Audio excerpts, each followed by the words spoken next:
ఈ పరిశుద్ధ ఆదివారం కొరకు ఏర్పాటు చేయబడిన దేవుని వాక్య భాగముగా తిమోతికి రాసిన మొదటి పత్రిక 3వ అధ్యాయము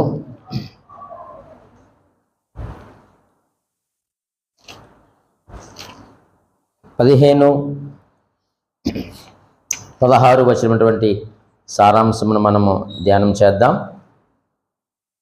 అపోస్తలుడైన పౌలు తిమోతికి రాసిన మొదటి పత్రిక 3వ అధ్యాయము 15-16 వచ్చినటువంటి సారాంశాన్ని మనము ధ్యానం చేయబోతూ ఉన్నాం. ప్రియమైన దేవుని సంగమా, ఈరోజు మన యొక్క వాక్యాంశం ఏమిటంటే జీవము కల దేవుని సంగమునకు ఉండవలసిన లక్షణములు. జీవము గల దేవుని సంగమునకు ఉండవలసిన లక్షణములు. ఈ యొక్క సంఘము ఎలా ఏర్పడింది అని మనము ఆలోచన చేసినప్పుడు మనందరికీ కూడా తెలుసు సంఘమును ఆయన ఎలాగ ఏర్పాటు చేసుకున్నాడు అంటే అపోస్తుల కార్యములు 20వ అధ్యాయంలో సంఘము ఎలా ఏర్పడింది అన్న విషయాన్ని చాలా స్పష్టంగా పరిశుద్ధాత్మ దేవుడు రాయించిన మాటలు మనం చూస్తే చూడండి, 28వ వచనములో ఇలాగూ రాయబడి ఉంది. దేవుడు తన స్వరక్తమిచ్చి సంపాదించిన తన సంఘమును కాయుటకు పరిశుద్ధాత్మ మిమ్మును దేనియందు అధ్యక్షులనుగా ఉంచెనో ఆ యావత్తు మందను గూర్చియు మీ మట్టుకు మీరును మిమ్మును గూర్చియు జాగ్రత్తగా ఉండుడి అన్నాడు. సంఘము ఎలా ఏర్పడింది అని మనం ఆలోచన చేస్తే ఎలా ఏర్పడిందట? దేవుడు తన స్వరక్తమిచ్చి సంపాదించిన తన సంఘము. ఈ సంఘం ఎవరిది? దేవునిది. ఈ సంఘము మనుషులది కాదు, ఈ సంఘము వ్యక్తులది కాదు, ఈ సంఘము దేవునిది. ఈ యొక్క సంఘమును ఎలాగైనా ఏర్పాటు చేసుకున్నాడంటే తన స్వరక్తమిచ్చి. ఈ సంఘమును ఎలా ఏర్పాటు చేసుకున్నాడు దేవుడు? తన యొక్క రక్తమునిచ్చి, డబ్బు పెట్టి కాదు, లేకపోతే ఏవో ప్రలోభాలు పెట్టి దేవుడి సంఘాన్ని ఏర్పాటు చేసుకోలేదు, కానీ తన యొక్క స్వరక్తమిచ్చి సంపాదించినటువంటి సంఘం. ఇప్పుడు ఈ సంఘమును ఎవరు కాస్తున్నారు? పరిశుద్ధాత్మ దేవుడు ఈ సంఘములో ఉన్నాడు, ఈ సంఘము మధ్య ఉన్నాడు. ఆయన మనలను ఆయన భద్రపరుస్తూ కాపాడుతూ ఉన్నాడు. ఆయనే కాదు ప్రియమైన వారులారా, ఈ యొక్క సంఘమును కాసేటువంటి బాధ్యత మనుషులకు కూడా అప్పగించారు. అందులో ఎవరున్నారు అనంటే కొంతమంది అధ్యక్షులుగా ఉన్నారు, కొంతమంది పెద్దలుగా ఉన్నారు, కొంతమంది పరిచారకులుగా ఉన్నారు, కొంతమంది కాయువారుగా ఉన్నారు. ఇలాగా ఎవరికి ఏ పని అయితే అప్పగించారో ఆ పనిని మనము ఎవరి కొరకు చేయాలి? దేవుని కొరకు, దేవుని సంఘము కొరకు మనము చేయాలి. కానీ మనం ఏమిటంటే మన కొరకు మనం చేసుకుంటూ సంఘములో మనల్ని మనం ఏం చేస్తున్నామంటే నిరూపించుకుంటున్నాం. దాని వలన ఉపయోగం అయితే లేదు. ఎందుకనంటే దేవుని వాక్యం చాలా స్పష్టంగా తెలియజేస్తున్నారు. మిమ్మును దేనియందు అధ్యక్షులుగా ఉంచెను ఆ యావత్ మందను గూర్చి మీ మట్టుకు మిమ్మును గూర్చి మీరు జాగ్రత్తగా ఉండండి అన్నాడు. అంటే మొదటిగా నన్ను గురించి నేను జాగ్రత్తగా ఉండాలి, రెండవదిగా సంఘమును గురించి నేను జాగ్రత్తగా ఉండాలి. ఎందుకు జాగ్రత్తగా ఉండాలి అని అంటే ఈ పని నాకు దేవుడు అప్పగించాడు. సేవకుడైనా లేక కాపరి అయినా అధ్యక్షుడైనా పెద్దయినా పరిచారకులైనా మీరు ఎవరైనా కావచ్చు, మందిరములో మనకు అప్పగించిన పని విషయంలో మనము చాలా జాగ్రత్తగా ఉండాలి. ఎందుకు జాగ్రత్తగా ఉండాలి అంటే ఒకానొక దినమున వీళ్ళందరినీ కూడా దేవుడు ఏమడుగుతాడు? లెక్క అడుగుతాడు. ఆ లెక్క మనము చెప్పవలసిన వారుగా ఉన్నామని దేవుడి వాక్యమే చాలా స్పష్టంగా తెలియజేస్తున్నాడు. సంఘం ఎలా ఏర్పడిందో మనం నేర్చుకున్నాం. సంఘం ఎలా ఉండాలి అంతే కదండి. ఏర్పడిన సంఘం ఎలాగుండాలి? కొరింథీయులకు రాసిన మొదటి పత్రిక 1వ అధ్యాయము, అపోస్తలుడైన పౌలు కొరింథీయులకు రాసిన మొదటి పత్రిక 1వ అధ్యాయము 2వ వచనంలో చూడండి. కొరింథులోనున్న దేవుని సంఘమునకు అనగా క్రీస్తు యేసునందు పరిశుద్ధపరచబడిన వారై పరిశుద్ధులుగా ఉండుటకు పిలువబడిన వారికి మనకును ప్రభువుగా ఉన్న మన ప్రభువైన యేసుక్రీస్తు నామమున ప్రతి స్థలములలో ప్రార్థించి వారందరికీ శుభమని చెప్పెను. సంఘము ఎలా ఉండాలి అని అంటే సంఘము పరిశుద్ధముగా ఉండాలి. సంఘం ఎలా ఉండాలట? అదే కదండి, పరిశుద్ధులుగా ఉండుటకు పిలువబడ్డారు. ఎవరు పిలువబడ్డారు? ఎవరైతే క్రీస్తు రక్తంలో కడగబడ్డారో వారందరూ కూడా పిలువబడ్డారు. ఎందుకు పిలువబడ్డారంటే సంఘముగా ఉండడానికి పిలువబడ్డారు. ఆ సంఘం ఎలాగుండాలట? పరిశుద్ధముగా ఉండాలి. అంతేకాదు ప్రియమైన వారులారా, యేసుక్రీస్తు నామమున ప్రతి స్థలములో ప్రార్థించువారుగా ఉండాలి. సంఘము పరిశుద్ధముగా ఉండాలి, అట్ ద సేమ్ టైం సంఘము ప్రార్థించువారుగా ఉండాలని చాలా స్పష్టంగా దేవుని యొక్క వాక్యం తెలియజేస్తూ ఉంది. ఈ మాటలను ఎందుకు మీకు జ్ఞాపకం చేశానంటే, తిమోతికి పౌలు గారు ఈ మాటలు రాస్తూ నీవు సంఘాన్ని కాపాడు అని తిమోతిని ఏం చేస్తాడంటే ప్రోత్సహిస్తున్నాడు. సంఘాన్ని కాపాడమని ఏం చేస్తున్నాడు? ప్రోత్సహిస్తున్నాడు. ఎందుకు సంఘాన్ని కాపాడాలి? ఏ పరిశుద్ధాత్మ దేవుడు లేడా? ఉన్నాడు. కానీ సంఘములో కొన్ని జరుగుతున్నటువంటి అసాంఘిక కార్యక్రమాలను అడ్డుకోవడానికి పౌలు గారు ఏం చేస్తున్నారంటే తిమోతిని ప్రోత్సహిస్తూ ఉన్నారు. ఆ ప్రోత్సహిస్తూ తిమోతిని హెచ్చరిస్తూ ఉన్నారు. సంఘం ఇలా ఏర్పడింది, సంఘం ఇలా ఉండాలి అని తెలియజేస్తూ ఉన్నారు. ఈరోజు మనమందరమును కూడా క్రీస్తు రక్తములో కొనబడి, క్రీస్తు రక్తములో కడగబడి, మనము బయటికి పిలువబడి సంఘముగా మనం ఏర్పాటు చేయబడిన మనము పరిశుద్ధులుగాను ప్రార్థించువారుగా ఉండాలని పరిశుద్ధాత్మ దేవుడు మనల్ని ఏం చేస్తున్నాడు చెప్పండి? హెచ్చరిక తెలియజేస్తూ ఉన్నాడు. సంఘం ఎప్పుడూ కూడా సువార్త సత్యమునకు పునాదిగా ఉండాలంటే అండి. సంఘం ఎలా ఉండాలట? సువార్త సత్యమునకు. ఏ సువార్త అయితే నీకు అందించబడిందో, ఏ సత్యమైతే మన ముందుందో ఆ సువార్త సత్యమునకు సంఘం ఎప్పుడూ కూడా పునాదిగా ఉండాలట. దేనికి పునాదిగా ఉండాలి మనము? సువార్త సత్యమునకు, దేవుని సంఘమునకు మనము స్తంభముగాను మనము పునాదిగా ఉండాలని దేవుని యొక్క వాక్యం ద్వారా తెలియజేస్తూ ఉన్నారు. అయితే జీవము కలిగిన దేవుని సంఘమునకు ఉండవలసిన కొన్ని లక్షణాలు మనము దేవుని యొక్క వాక్యంలో నుంచి మనం చూద్దాం. మొట్టమొదటి అంశం ఏమిటయ్యానంటే వాక్యము వినే సంఘముగా ఉండాలి. ఎలా ఉండాలి సంఘము?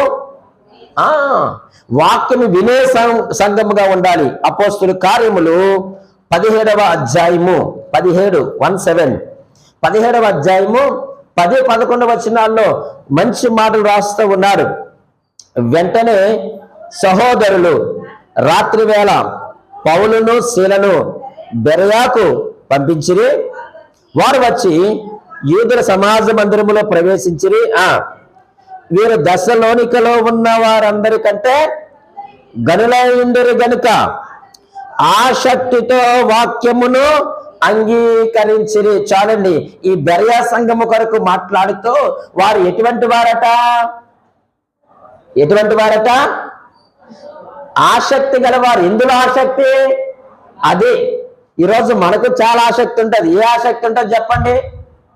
ఒక రోజు ఏదైనా వస్తే, ఒకవేళ సండే అనుకోండి, ఏదైనా స్పెషల్ వండుకోవాలని ఆసక్తి, సండే ఈవినింగ్ మనం బయటికి వెళ్ళాలని ఆసక్తి, లేకపోతే ఒక మంచి బట్టలు కొనుక్కోవాలని ఆసక్తి, ఏదో ఒక దాని మీద మనకు ఆసక్తి ఉంటుంది.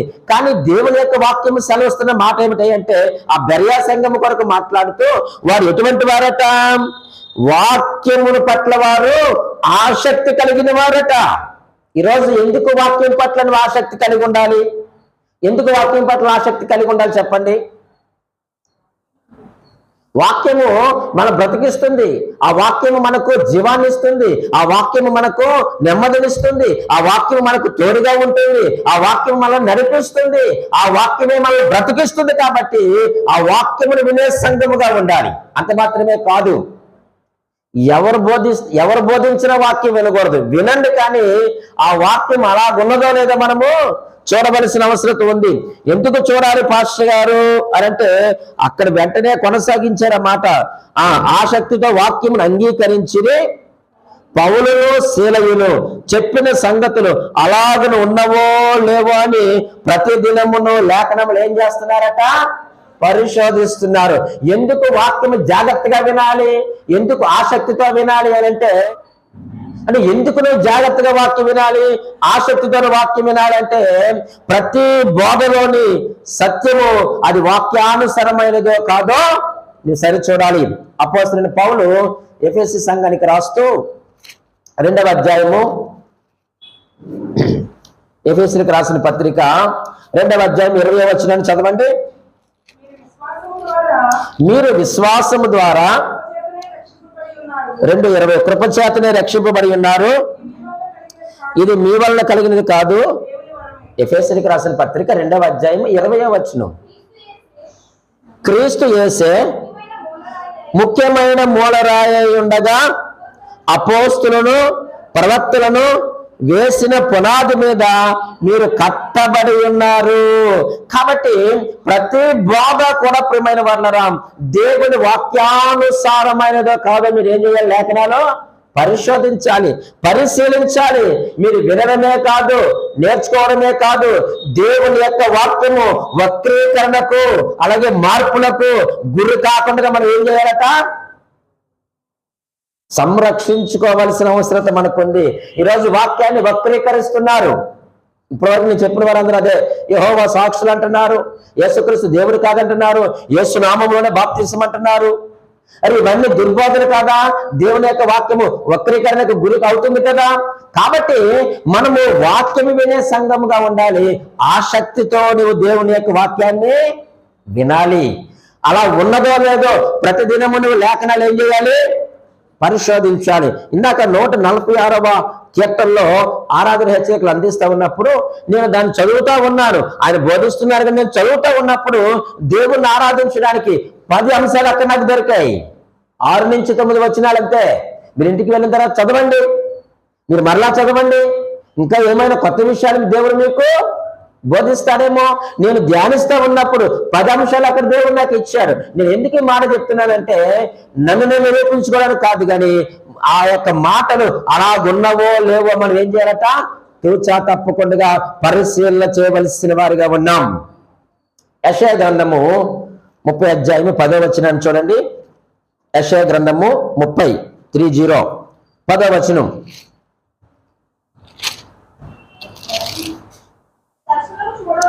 దర్శనము చూడవద్దని దర్శనము చూచువారితో చెప్పువారును యుక్త వాక్యములను మాతో ప్రవచింపకుడి, మృదువైన మాటలనే మాతో పలుకుడి, మాయా దర్శనములను కనుడి. ఈ మాటను ఎందుకు జ్ఞాపకం చేశారంటే ఒక మంచి మాట అక్కడ రాయబడి ఉంది, మృదువైన మాటలనే మాతో పలకండి. ఏ మాటలు పలకాలట? మృదువైన మాటలే చెప్పండి. మీరు వాక్యాన్ని ఖండించొద్దు, మీరు వాక్యం చేత మమ్మల్ని సరిచేయొద్దు, మమ్మల్ని సరిదిద్దొద్దు. మీరు మృదువైన మాటలు చెప్పండి. మీరు దీవించబడతారు, మీరు ఆశీర్వదించబడతారు, మీ అప్పులు తీరుతాయి, మీ జబ్బులు పోతాయి అని చెప్పండి. అదే కదా మాటలు. అక్కడ నా మాటలు ఏం కాదు కదండి. యుక్త వాక్యములను మాతో ప్రవచింపకుడి, మృదువైన మాటలనే మాతో పలకండి. యుక్తమైన ఆ వాక్యం, మంచి మాటలు, నిన్ను హెచ్చరించి, నిన్ను గద్దించి, నిన్ను బలపరిచేటువంటి మాటలు ఈరోజు ఎవ్వరికి నచ్చడం లేదు. ఎలాంటి మాటలు కావాలట? మృదువైన మాటలు. అమ్మగారు మీరంతా, అయ్యగారు మీరంతా అని పొగడాలి. పొగుడు మీకు ఏమయ్యాలంటే దోప నైవేద్యాన్ని పెడితే అప్పుడు వాక్యం బాగుంటుంది. కానీ నీ వాక్యానుసారంగా బ్రతుకు, వాక్యానుసారంగా జీవించు, లోకాచారాల పద్ధతులు విడిచిపెట్టి నువ్వు బ్రతుకంటే ఈరోజు ఎవ్వరికి కూడా నచ్చడం లేదు. కాబట్టి వాక్యం ఏమవుతున్నాయి అంటే వక్రీకరణకు గురవుతుంది. మనం ఎక్కడ పడితే అక్కడికి వెళ్తే వచ్చే సమస్య ఇదే. అందుకే మనం ఎప్పుడు కూడా ఒక సంఘానికి, ఒక సహవాసానికి మనము కట్టుబడి ఉండాలి. ఇక్కడ సత్యవాక్యము మనకు ప్రకటించబడుతుంది. ఇక నేను చెప్పినా, పరిచారకులు ఆరాధన వాక్యం చెప్పినా వారు ఉన్నది ఉన్నట్టే చెప్తారు. అందులోనూ మన యొక్క ఎఫ్ఐజిసి సహవాసం ఉన్న ప్రతి సంఘ విశ్వాసికి కూడా వాక్య పరిజ్ఞానం దేవుడు బాగా ఇచ్చాడు. అందుని బట్టి నేను దేవుని స్తుతిస్తున్నా. ఏ సంఘంలోనికి వెళ్ళినా ఇంత వాక్య పరిజ్ఞానం ఎక్కడా చూడలేదు. మనకి ఎఫ్ఐజిసి సహవాసంలో ఉన్న ప్రతి సంఘ విశ్వాసికి కూడా దేవుడు చక్కని వాక్య పరిజ్ఞానం ఇచ్చాడు. కాబట్టి ఆసక్తితో వాక్యాన్ని మనము విందాం, నేర్చుకుందాం. సేవకులు కానీ పరిచారకులు కానీ ఎవరు బోధించినా ఆ వాక్యం అలా ఉన్నదో లేదని మీరు ఇంటికి వెళ్ళి ఏం చేయాలంటే గ్రంథ పరిశీలన చేయండి. సేవకుడు పరిశీలన లేకపోతే వేరే పరిశీలన కాదు, మీరు గ్రంథ పరిశీలన చేయండి. కాబట్టి జీవము కలిగిన దేవుని సంఘానికి ఉండవలసిన మొట్టమొదటి లక్షణము వాక్యము వినే సంఘముగా ఉండాలి. రెండవ లక్షణాన్ని మనం చూద్దాం ప్రియమైన వాళ్ళరా. అపోస్తుల కార్యములు 12వ అధ్యాయము 5వ వచనములో ఈ మాటను మనం చదువుదాం. 12వ అధ్యాయం 5వ వచనం. పేతురు గారు చెరసాలలో ఉంచబడెను. సంఘం అయితే అతని కొరకు అత్యాశక్తితో ఏం చేస్తున్నారటండి? దేవునికి ప్రార్థన చేయుచుండెను. ఎవరు ప్రార్థన చేస్తున్నారు ఇక్కడ? సంఘము. అంటే రెండవదిగా మనము ప్రార్థించే సంఘముగా ఉండాలి. ఈరోజు నువ్వు సంఘముగా చేయవలసిన పని ఏంటంటే, నువ్వు పరిశుద్ధపరచబడ్డావు. అది నువ్వు చేసిన పని కాదు, కానీ దేవుడు చేసిన పని. తన కుమారుడైన యేసుక్రీస్తు వారి యొక్క రక్తము చేత నువ్వు పరిశుద్ధపరచబడ్డావు. ఆ రక్తము చేత నువ్వు నిర్దోషిగా ఎంచబడి, నువ్వు పిలువబడి సంఘముగా ఏర్పాటు చేయబడి నీవు ఇప్పుడు నువ్వేం చేయాలని మనం ఇందాక చదువుకున్నాం, ప్రార్థించాలి. అపోస్తుల కార్యములు 1వ అధ్యాయము 14వ వచనంలో కూడా అక్కడ ఒక మంచి మాటను చూడండి. చివరి వరుస అనుకుంటాను, 14వ వచనంలో చివరి మాట చూడండి. మరియు ఆయన సహోదరులను ఏక మనస్సుతో ఎడతెగక ప్రార్థన చేయుచుండేది. ఆనాడు మేడగదిలో ఉన్న సంఘం ఎంతమంది అండి? 120 మంది సంఘం. వెంటనే 15వ వచనంలో అదే కదా మాట. ఆ కాలం ఇంచుమించు 120 మంది సహోదరులు కూడి ఉండగా పేతురు గారు వారి మధ్య నిలిచి ప్రసంగం చేస్తున్నారు. అంటే ఆనాడు ఆదిమ సంఘం ఇంచుమించుగా 120 మందితో ప్రారంభించబడిన సంఘము వారు ఎలాగున్నారట? ఏక మనస్సుతో వారు ప్రార్థన చేస్తున్నారు. పేతురు చెరసాలలో వేసినప్పుడు, సంఘములో గలిబిలు ఏర్పడినప్పుడు, సమాజంలో గలిబిలు ఏర్పడినప్పుడు సంఘం అయితే అత్యాసక్తితో పేతురు గారి యొక్క విడుదల కొరకు ఏం చేశారు? వారు ఏక మనస్సుతో వారు ప్రార్థన చేశారు. దేవుడు వారి ప్రార్థన విన్నాడు కాబట్టి భూమి మీద చేయబడిన ప్రార్థన పరలోకమునికి వెళ్ళి, పరలోకము నుంచి దేవుని యొక్క సింహాసనమును కదిలించి, పరలోకం నుంచి దేవుడు ఒక దూతను ఏం చేశారు చెప్పండి? భూమి మీదకి పంపించ. అంటే నీవు నేను సంఘముగా మనం ప్రార్థన చేస్తే తప్పకుండా మనం కార్యాన్ని చూస్తాం. మన దేవుడు నమ్మదగిన వాడు, ఆయనకు అసాధ్యమైనది ఏదీ లేదు. ఆయన ఆదరించేవాడు, కృంగిన వారిని ఆయన ఆదరించే దేవుడు. చెరసాలలో ఉన్న వారిని, బంధింపబడిన వారిని, రోగములతో ఉన్న వారిని, సమస్యలతో ఉన్న వారిని ఆదరించి, విడిపించి, ప్రేమించి, సంరక్షించి, కాచి కాపాడేటువంటి దేవుడు. కాబట్టి ఈరోజు నువ్వు ఏమి కలిగి ఉండాలంటే ప్రార్థనా జీవితం కలిగి ఉండు. వ్యక్తిగతముగాను బాగుండాలన్న ప్రార్థన, కుటుంబంగాను బాగుండాలన్నా ప్రార్థన, సంఘముగాను బాగుండాలన్నా ప్రార్థన. కాబట్టి మనము ప్రార్థించేటువంటి సంఘముగా మనం ఉన్నాం. ఆనాడు వారు ప్రార్థిస్తూ ఉన్నప్పుడు అనేకులు మారు మనసు పొందారు ప్రియమైన వారులారా. మీరు అపోస్తుల కార్యములు 2వ అధ్యాయము 4వ వచనం నుండి 42వ వచనం వరకు మీరు ఇంటి దగ్గర చదవండి. ఎంతమంది ప్రియమైన వారులారా వారు మారు మనసు పొందారో, వారు చెప్పిన సాక్ష్యాన్ని బట్టి, వారు చెప్పిన దైవవాక్యమును బట్టి మారు మనసు పొంది, వారు నీటి బాప్తిసం పొంది వారందరూ కూడా సంఘములోకి చేర్చబడి ప్రభు బల్లలో వారందరూ కూడా పాలు పంపులు పొందుకున్నారని మీరు అపోస్తుల కార్యములు 2వ అధ్యాయము 4వ వచనం నుంచి 42వ వచనం వరకు మనం చదివితే చాలా స్పష్టంగా కనిపిస్తుంది. ఈరోజు నువ్వు ప్రార్థన చేయి, ప్రభు కొరకు నీ సువార్తను ప్రకటించు. నీ సువార్తను విని, నీ సాక్ష్యమును విని అనేకులు మారు మనసు పొంది వారు కూడా సంఘములోనికి చచ్చిపడతారు. ఇది జీవము కలిగిన దేవుని సంఘమునకు ఉండవలసినటువంటి 2వ లక్షణం. 3వ లక్షణాన్ని మనం జ్ఞాపకం చేసుకుందాం. 3వ లక్షణం ఏమిటంటే అంటే ఇచ్చే సంఘముగా ఉండాలి. దాతృత్వము కలిగిన సంఘము. కొరింథీయులకు రాసిన పత్రిక 2వ పత్రిక చూడండి. 2వ పత్రిక 8వ అధ్యాయము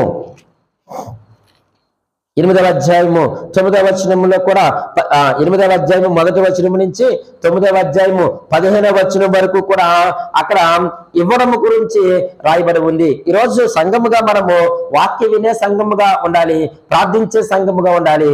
3వదిగా ఇచ్చే సంఘముగా మనము ఉండాలి. ఆ యొక్క 8వ అధ్యాయంలో మనం చూసినప్పుడు అక్కడ మాసిదోనియా వారి యొక్క దాతృత్వం కొరకు రాయబడి ఉంది. యెరూషలేములో ఉన్నటువంటి పేద విశ్వాసుల కొరకు అక్కడ సంత సేకరణ చేస్తూ ఉన్నారు. ఇక్కడ పౌలు గారి యొక్క బోధనలు ఏమి కనిపిస్తున్నాయి అనంటే పేద విశ్వాసులను ఆదుకోవాలని సమగ్రమైనటువంటి బోధన ఇక్కడ పౌలు గారు చేస్తూ ఉన్నారు. మీరు ఇంటి దగ్గర ధ్యానం చేస్తే చాలా మంచి విషయాలు అక్కడ కనిపిస్తాయి. నిజమే, అవసరంలో ఉన్న వారిని ఆదుకోవాలి. 8వ అధ్యాయం 14వ వచనం చదవండి. హెచ్చుగా కూర్చుకుని వానికి ఎక్కువ మేలు లేదనియు, తక్కువగా కూర్చుకుని వానికి తక్కువ కాలేదనియు రాయబడిన ప్రకారము అందరికీ సమానముగా ఉండు నిమిత్తము ప్రస్తుతమందు మీ సమృద్ధి వారి అక్కరకును, మరి ఒకప్పుడు వారి సమృద్ధి మీ అక్కరకును సహాయమై ఉండవలని ఇలాగూ చెప్పుచున్నాను. దేవునికి సమృద్ధిగా ఇస్తే సమృద్ధి లేని వారికి నువ్వు సహాయం చేయి. వారి యొక్క సమృద్ధి మీ అక్కరలో ఉపయోగపడింది, మీ సమృద్ధి వారి యొక్క అక్కరలో ఉపయోగపడాలి. మాసిదోనియ సంఘం యొక్క దాతృత్వం కొరకు మాట్లాడుతూ యెరూషలేము అటువంటి పేద విశ్వాసుల కొరకు సందా సేకరణ చేస్తూ ఉన్నారు. మీరు అడగచ్చు, ఎందుకు ఇవ్వాలి పాస్టర్ గారు అంటే అది మన యొక్క స్వప్రయోజనం కొరకు, మన ప్రయోజనం కొరకు. ఏంటో ప్రయోజనాలు చక్కచక్క నేను రిఫరెన్స్ రాస్తాను, మీరు ఇంటి దగ్గర రాసుకోండి దాని అంశాలు. ఎందుకు ఇవ్వాలి అని అంటే, నెంబర్ 1, దేవుని రాజ్య వ్యాప్తి నిమిత్తం ఇవ్వాలి. దేవుని రాజ్య వ్యాప్తి, దేవుని యొక్క సువార్త వ్యాప్తి కొరకు, దేవుని యొక్క రాజ్య వ్యాప్తి కొరకు నువ్వు ఇవ్వవలసిన అవసరం ఉంది. ఫిలిప్పీలకు రాసినటువంటి పత్రిక 4వ అధ్యాయము 15 నుండి 18 వచనాలు మీరు నోట్ చేసుకొని ఇంటి దగ్గర మీరు చదవండి. ఎందుకు ఇవ్వాలి అంటే దేవుని రాజ్య వ్యాప్తి నిమిత్తము మీరు ఇవ్వండి. రెండవదిగా మీరు ఎందుకు ఇవ్వాలి అంటే మత్తయి సువార్త 6వ అధ్యాయము 20వ వచనం ప్రకారముగా, మత్తయి సువార్త 6వ అధ్యాయం 20వ వచనం ప్రకారముగా పరలోకములో ధనం కూర్చుకోవడానికి ఇవ్వండి. ఎందుకు ఇవ్వాలట? పరలోకములో ధనము కూర్చుకోవడానికి ఇవ్వండి. కాబట్టి ఎందుకు ఇవ్వాలి పాస్టర్ గారు అంటే పరలోకములో మీ ధనం కూర్చుకోవడానికి ఇవ్వండి. మూడవదిగా ప్రియమైన వారులారా, ప్రభు భయం నేర్చుకోవడానికి ఇవ్వండి. మూడవది దేనికి? ప్రభు భయం నేర్చుకోవడానికి మనం ఇవ్వాలి. ద్వితీయోపదేశకాండము 14వ అధ్యాయము 22-23 వచనాల్లో మాట ఉంది. ద్వితీయోపదేశకాండము 22-23 వచనాల్లో మీరు ఎందుకు ఇవ్వాలి అని అంటే ప్రభు భయము నేర్చుకోవడానికి ఇవ్వండి. ప్రభు భయం నేర్చుకోవడానికి ఇవ్వండి. ప్రభు భయం ఎలాగొస్తుంది? వాక్యం చదవడం ద్వారా వస్తుంది, ప్రార్థన చేయడం ద్వారా వస్తుంది, అలాగే ఇవ్వడం ద్వారా కూడా మనకి ఏమొస్తుందట? ప్రభు భయం వస్తుంది. 4వదిగా ఇవ్వడం అనేటువంటిది మన ప్రేమకు రుజువు. అంతే. ఇవ్వడం అనేది ఏంటి చెప్పండి? మన ప్రేమకు రుజువు. అది కొరింథీ రాసిన 2వ పత్రిక 8వ అధ్యాయము 24వ వచనంలో ఉంది. 8:24. ఇవ్వడం అనేటువంటిది మన ప్రేమకు రుజువు. నీకు దేవుని మీద ఎంత ప్రేమ ఉందో రుజువేంటి? ఇవ్వడం. నువ్వు ప్రార్థన చేయడము, పాటలు పాడటము, వాక్యం చదవడము, భక్తిగా జీవించడము, పరిశుద్ధముగా ఉండడము, యథార్థముగా ఉండడము, వీటన్నిటితో పాటు ప్రియమైన వారులారా ఇవ్వడము కూడా నీ ప్రేమను రుజువు చేస్తుంది. సేవకుడి మీద కుమారుడికి ఏమున్నట్టు?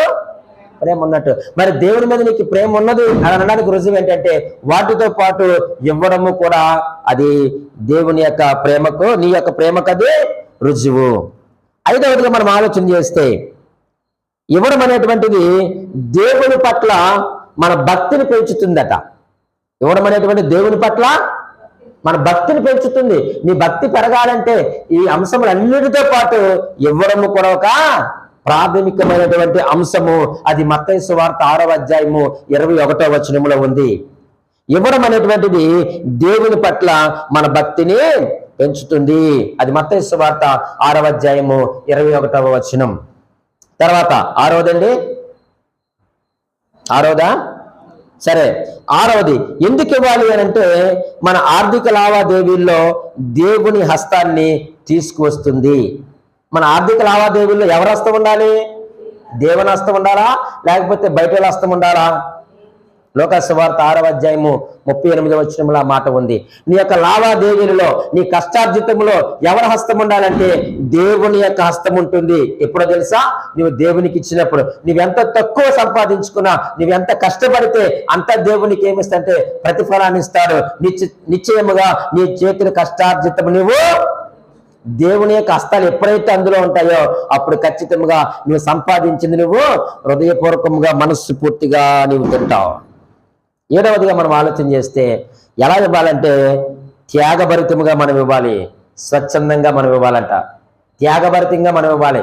చాలా మంది మనం ఏం చేస్తామంటే అదించి కుదించి మదించి లెక్కెట్టి సిరిగిపోయిన నోట్లన్నీ ఇవన్నీ ఇచ్చేస్తే ఏమైపోతాయో, పెద్దలు ఏం చేసేసుకుంటారో, యేసుబాబు ఏం చేసేసుకుంటారో అని కుదించి మదించి సిరిగిపోయి నలిగిపోయి కరిగిపోయి తరిగిపోయి మనం వాడుకోగా ఖర్చు పెట్టుకోగా తగులు మిగులు అడుగు మడుగు ఊర్చి మడ్డంతా ఊర్చి ఏం చేస్తామంటే పెద్ద పెద్ద పెద్ద పేర్లు రాసి మనం కవర్లు పెట్టిస్తాం. కానీ మీరు చదవండి, నా మాటలేం కాదు. మనం చదివిన 8వ అధ్యాయము 3వ వచనంలో మాట ఉంది, 9వ అధ్యాయము 7వ వచనంలో మాట ఉంది. 2 కొరింథీయులకు రాసిన పత్రికలో 8:3లో త్యాగభరితముగా మీరు ఇవ్వాలి. ఇందులో బలవంతం ఏమీ లేదు. ఎవరిని బలవంతం చేయరు. ఇస్తే అది నాకు ఉపయోగం, ఎందుకంటే దేవుడు నాకు ఇచ్చాడు కాబట్టి.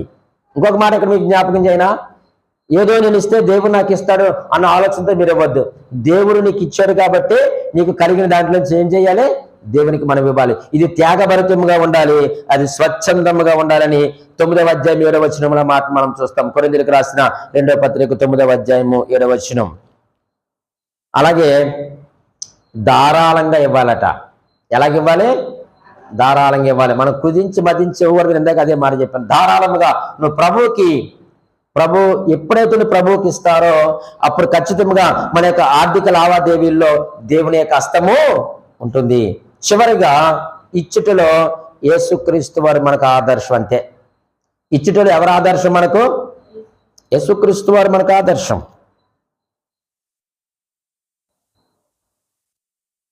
కాబట్టి ప్రియమైన దేవుని సంగమా, సంఘమునకు ఉండవలసినటువంటి 3 లక్ష్యం ఏంటి చెప్పండి? అది ఇచ్చే సంఘముగా ఉండాలి. దేవుడు మనను ఇచ్చేవారుగా ఉంచాడు. దేవుడు మనల్ని ఎప్పుడు కూడా అభివృద్ధిలోనే ఉంచాడు. దేవుడు మనల్ని ఎప్పుడు కూడా తలగానే ఉంచాడు, కానీ తోకగా.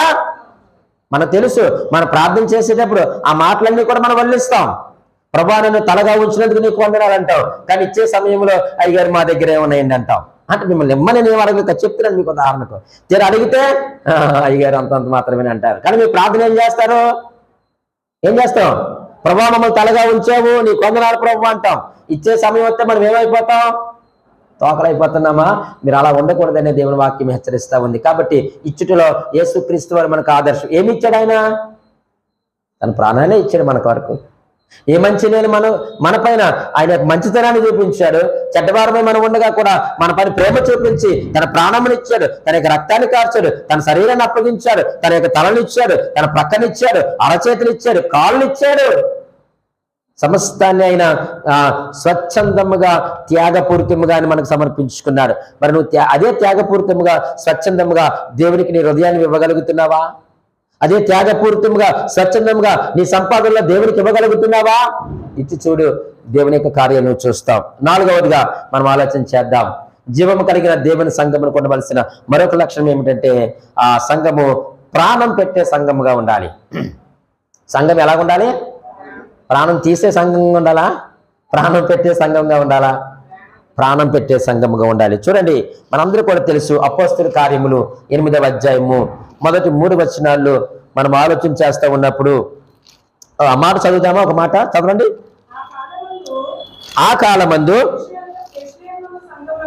యెరూషలేములోని సంఘమునకు గొప్ప హింస కలిగినందున అపోస్తలులు తప్ప అందరూ యోదయ సమరయ దేశములందు చెదరిపోయిరి. భక్తిగల మనుషులు స్టెఫను సమాధి చేసి అతని గూర్చి బహుగా ప్రలాపించిరి.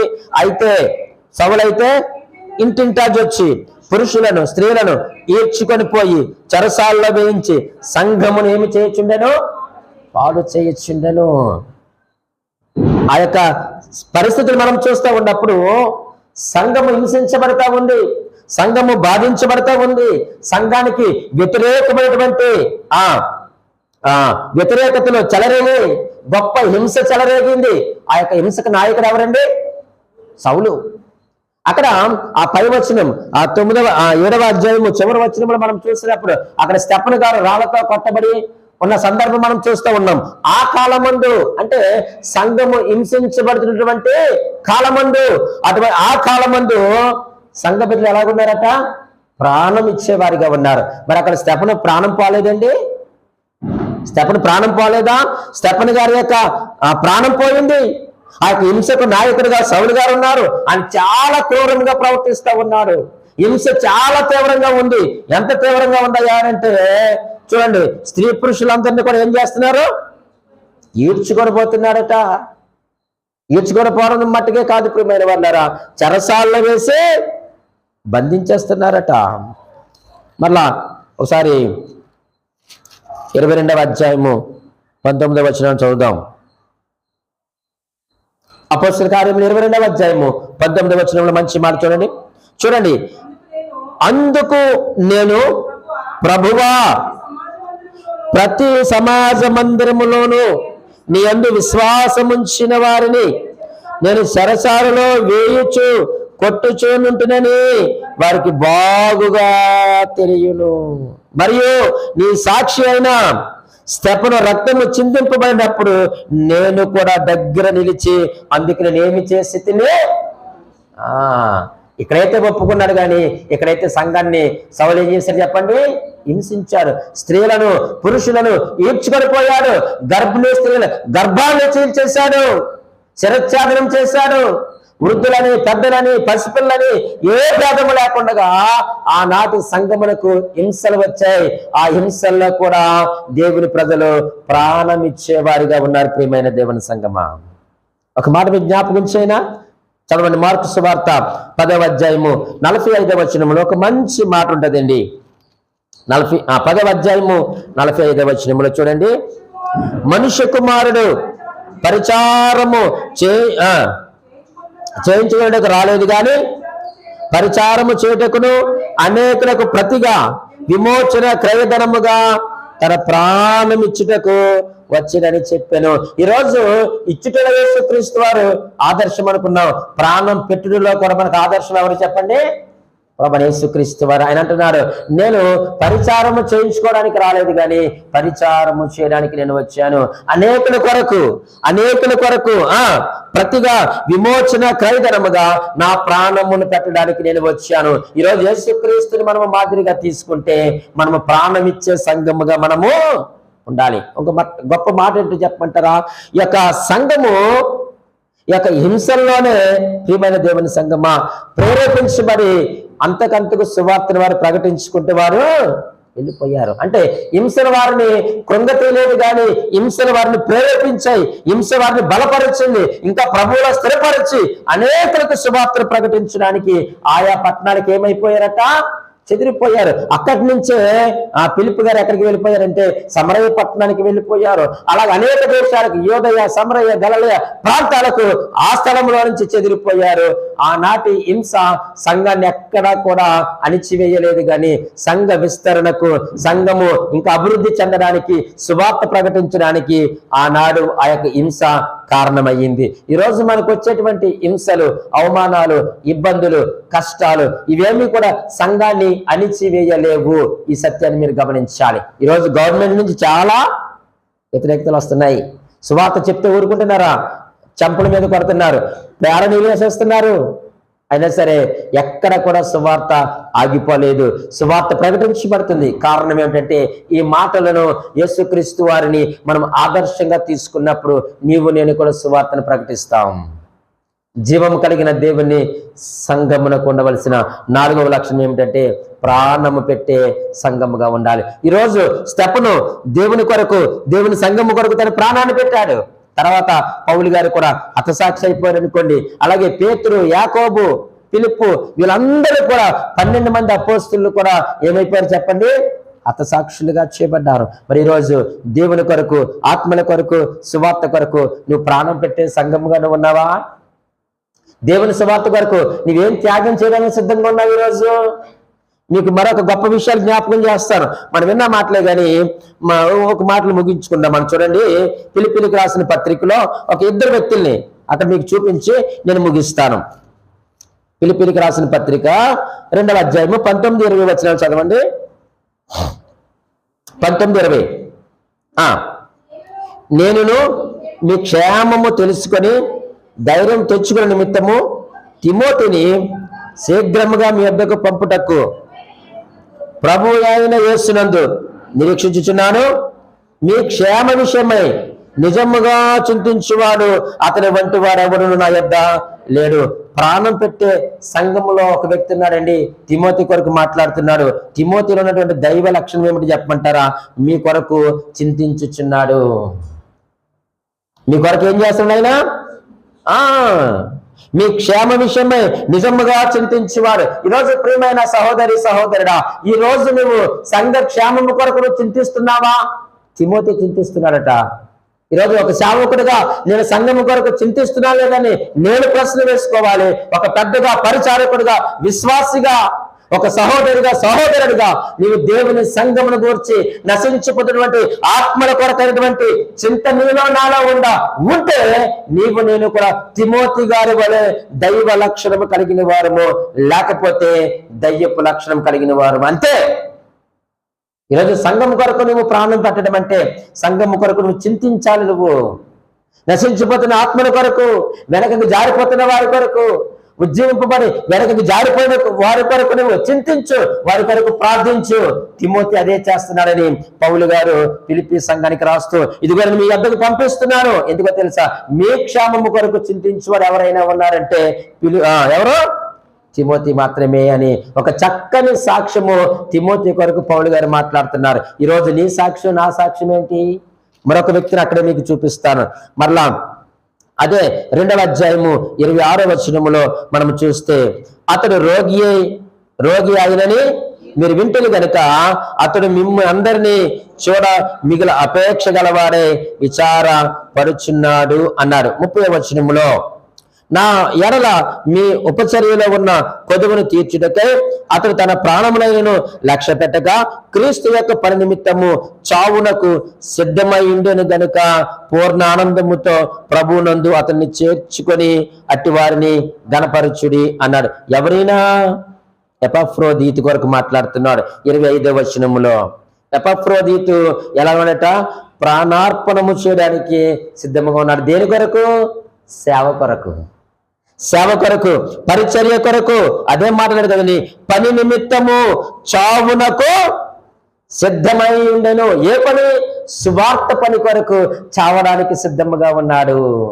మీ క్షేమము కొరకు తిమోతి చింతిస్తుంటే దేవుని పని కొరకు, సువార్త కొరకు ఆయన ఎలాగున్నాడట?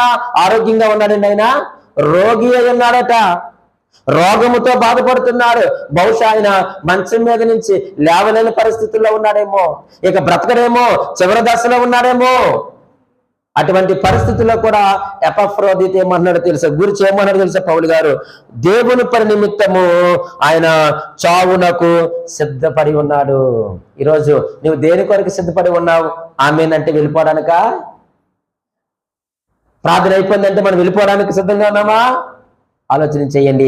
నీవు జీవము కలిగిన దేవుని సంఘమైతే, క్రీస్తు రక్తములో నువ్వు కడగబడితే, క్రీస్తు రక్తములో నువ్వు కొనబడి, ప్రత్యేకించబడి, పిలువబడితే, నీవు జీవము కలిగిన సంఘానికి నువ్వు స్తంభముగా ఉండాలి. నువ్వు పునాదిగా ఉండవలసిన అవసరత ఉంది. కాబట్టి ప్రియమైన దేవుని సంఘమా, ఈరోజు నీవు నేను ఎలాగున్నాం? ఒక తిమోతిలాగా సంఘమును గురించి చింతిస్తున్నామా? ఎపఫ్రోదీతు వలె దేవుని పరిచర్య కొరకు, దేవుని యొక్క సువార్త కొరకు, రేపొద్దున మీటింగ్స్ కొరకు నువ్వేం చేస్తున్నావు ఆలోచించుకో. ఈరోజు నువ్వు పాటలు పాడడానికి నీ పేర్లు ఇక్కడ దేవుడు పలికించాడంటే నువ్వు గొప్ప లతా మంగేష్కర్ అనో, సింగర్ అనో కాదు. కుర్చీలో లేనికి యవనస్తుడా నీ పేరు పిలవబడిందంటే నువ్వు గొప్ప పనివడమని కాదు. ఏమో దేవుని యొక్క ప్రణాళిక నీ మీద నా మీద ఉంది. కాబట్టి దేవుడు ఈరోజు మనతో మాట్లాడుతూ ఉన్నాడు. నువ్వు ప్రాణం ఇవ్వవద్దు. నువ్వు కనీసం దేవుని సంఘము కొరకు, దేవుని సంఘములో పని చేయి. నువ్వు చాపలేస్తావా? చాపలే. కుర్చీలు చదువుతావా? కుర్చీలు సర్దు. భోజనాలు వడ్డిస్తావా? దేవునికి స్తోత్రం. వాష్రూమ్లు కడుగుతావా? దేవునికి స్తోత్రం. పాటలు పాడతావా? పాడు. వాయిద్యములు ప్లే చేస్తావా? దేవునికి స్తోత్రం. వాక్యం ప్రకటన చేస్తావా? అద్భుతం. నువ్వేది చేయాలనుకున్నా దేవుడు ద్వారాలు ఎప్పుడు తెరచే ఉంచాడు. నువ్వే పని చేయాలనుకుంటున్నావో రా, ముందుకొచ్చి నువ్వు పని చేయి. దేవుని పని నిమిత్తము ఎపఫ్రోదు ఎలాగున్నాడట? ప్రాణార్పణము చేయడానికి ఉన్న, తన ప్రాణాన్ని అర్పించడానికి సిద్ధంగా ఉన్నాడట. ఈరోజు నువ్వు ఎపఫ్రోదీతువా, తిమోతివా, ఎవరైనా కావచ్చు, దేవుడు కోరుకుంటున్నాడు జీవం కలిగిన దేవుని సంఘమునకున్న లక్షణాలు ఈరోజు మనము కూడా కలిగి ఉందాం. దేవుడి మాటలు దీవించి ఆశీర్వదించునుగాక. ఆమేన్.